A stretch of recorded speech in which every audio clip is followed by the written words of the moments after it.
Welcome to Cataloged Clutter, where we spend time with basketball cards that are often overlooked. This Kevin Garnett today comes from 1995-96 Stadium Club. It's an insert set of draft picks. Now, it's not uncommon to have an insert set of draft picks. For example, this same year, 95-96, Skybox had a 13-card lottery picks set. We have a video of the Kevin Garnett from that. It was an exchange set. You had to find 3 exchange cards, mail those in.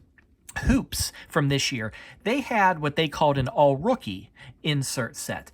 But for this Stadium Club insert set, we need to talk about the numbering.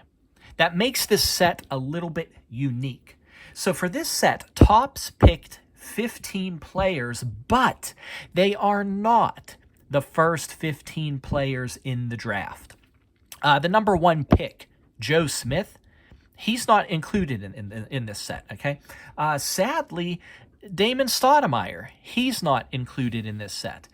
So 15-card set, but you have draft pick number 19, Randolph Childress. You have draft pick number 22, George Zidek. Those players are included.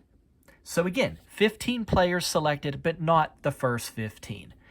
Then, the only thing that could be considered a card number on this set, if you look on the back, in the upper right-hand corner, we have their placement in the draft, their location in the draft. So this Kevin Garnett, for example, says 5th overall. That was his place in the draft. He was the 5th selection. But technically, these aren't really card numbers. Basically, what you have here, you have 15 unnumbered cards that happen to say the player's position in the draft. Okay, it's interesting. So you can imagine a collector back then who gets a few of these cards and he keeps thinking, am I missing some of these cards? You know, it looks like I have card number 5, but where was card number 1? It went right to card number 2. So because of this, it's interesting to see how different resources handle this fact. You obviously need to number these cards for checklists, for price guides, you know. Obviously, if you put them in draft order, it's not alphabetical, the number skipping. So, of course, you're going to use that number.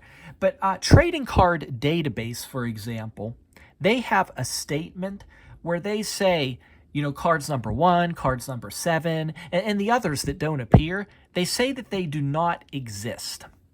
And I mean, that's about as accurate a statement as you can make. But if you go online to Beckett and you look at some old price guides, like I have a standard catalog of basketball cards, they say that this set is skip numbered. Skip numbered. And yeah, that's accurate enough. But there are other sources who say that the players who are skipped are missing cards. That's not really accurate. See, missing cards, that implies human error.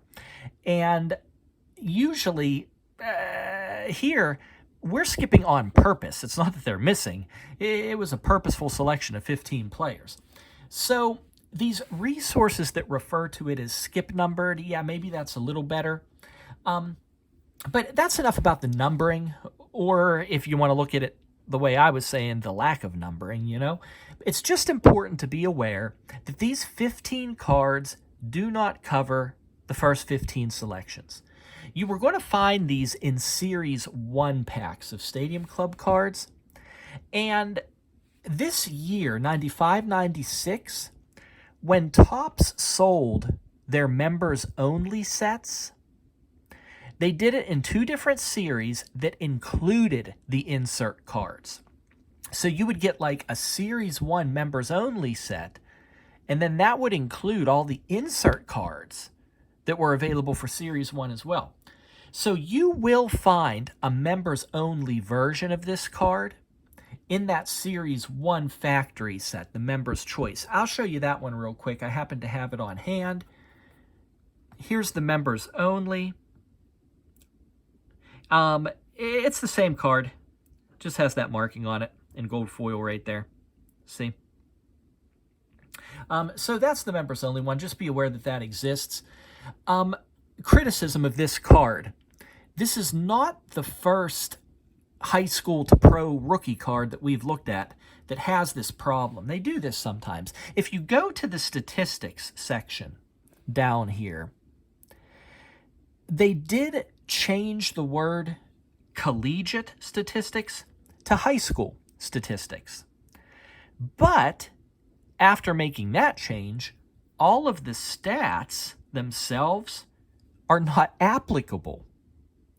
And it just seems like a poor use of space if the statistics aren't included. Now, I understand that changing the template, when you have it going for a particular set, has some difficulties. But if you know in advance that you don't have the statistics available, and you're going to go through the effort of changing the word collegiate to high school, I don't know, wasn't there a better use of that space than just saying, hey, not applicable? I guess they wanted it there for consistency. There is a nice piece of information on this card here on the side where they mention that there's a 20-year gap for finding a player who jumped from high school to the NBA. See, look, although the first player in 20 years to attempt the quantum high school to NBA leap, I don't know if it's quantum, but the high school to NBA leap, first player in 20 years, okay? Here's what they're talking about. The 1975 draft. You had Daryl Dawkins and Bill Willoughby. Both of them went to high school, from high school, right into the NBA.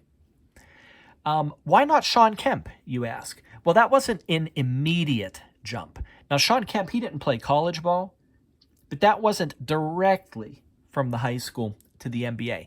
There was at least a year gap in time, so I guess that's why this card says that there's a 20-year gap from that. Before we go, finally, good luck getting a PSA 10 of this card. Not only do you have a full bleed design, but there's so much black on the front. It makes every detail so exposed on this card. Even the smallest of flaws, the grader is not going to ignore them. This is a very nice PSA 9, but yeah, even the smallest detail. I don't know, maybe that corner is not the most perfect. There, that corner down there, the slightest bit of white. My point is, when you have so much black surface, and it's full bleed on the back as well, there we can see a little bit of roughness on the top corner. But just realize, if you send a card like this in, good luck. It's probably not going to be a PSA 10. They just can't forgive as easily. So a very nice Kevin Garnett card, especially, if you're a fan of these NBA draft photos where the player's not playing. They might be wearing their suits. Or do you remember the 90-91 NBA Hoops Gary Payton rookie? He was holding a telephone in the color of the Seattle Supersonics. Very fun picture there. So yeah, if you're a fan of those kind of photos, this is a neat set to have. That's enough of this one. Subscribe and collect with us. We're making videos of every card we can, just one individual card at a time. Something a bit different from your usual big money investing or box breaks. Really appreciate you watching. Bye-bye.